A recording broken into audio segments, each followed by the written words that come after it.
السلام عليكم ورحمة الله وبركاته أيها الإخوة والأخوات. اليوم يكون عندنا برنامج قضية تركستان الشرقية ماذا تعني للمسلمين.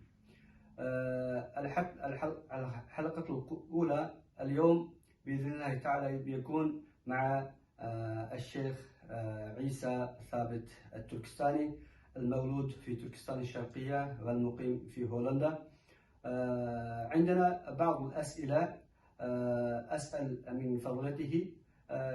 فضيلة الشيخ، أريد أن أسأل تعطونا معلومات للمشاهدين نبذة تاريخية من الأيغور. طيب، إذا نقدم للمشاهدين نبذة قصيرة عن مسلمي تركستان الشرقية.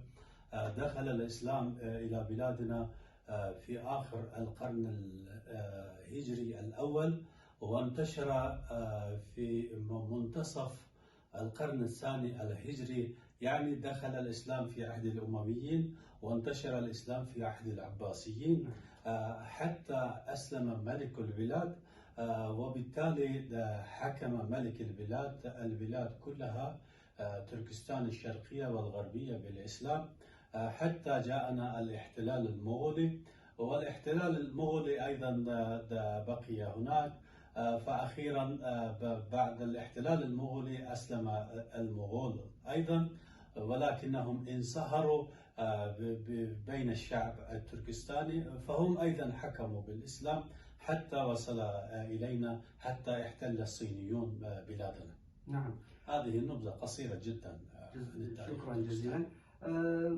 الاحتلال صار 1949، فماذا حدث بعد الاحتلال بالضبط؟ لو أعطيتنا بعض المعلومات. كما يعرف المشاهدون أن ماو زيدونغ في قيادته اعتلى على الحكم في الصين في عام 1949، وبالتالي هذا الحزب الدموي احتل تركستان الشرقية في أواخر نفس العام، أي في بداية 1950 احتل البلاد.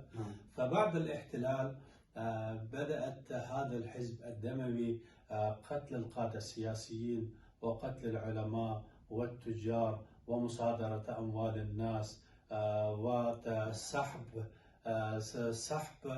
الأكلات كذا إلى آخره. فحدث عندنا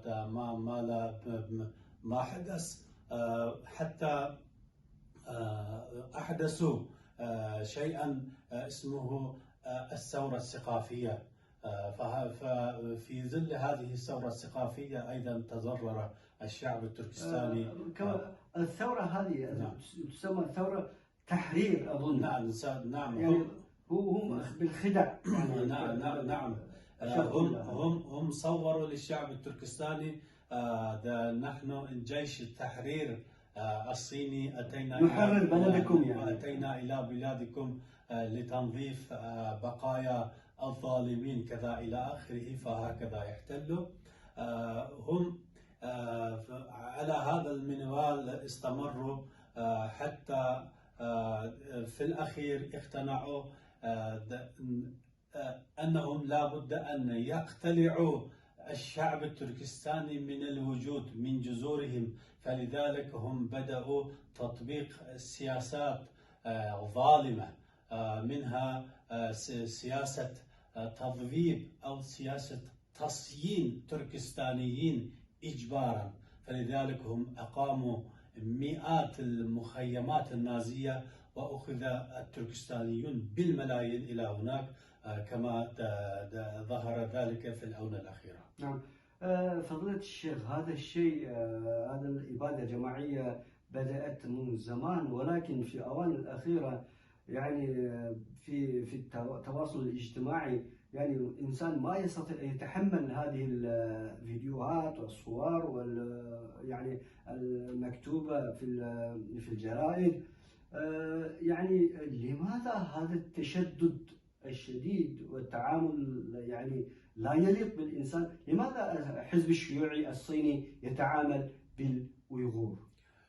عموما الاحتلال يتعامل مع الشعب المحتل هكذا. اما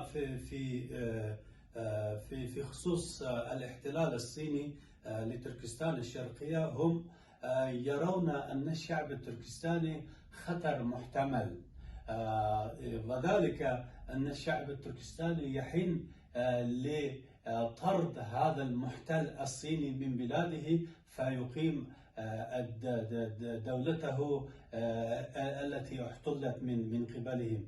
فلذلك هم يخافون من هذا الاحتمال، فلذلك هم طبقوا سياسة التصيين حتى يبيد الشعب التركستاني إما بالتصيين أو في المراكز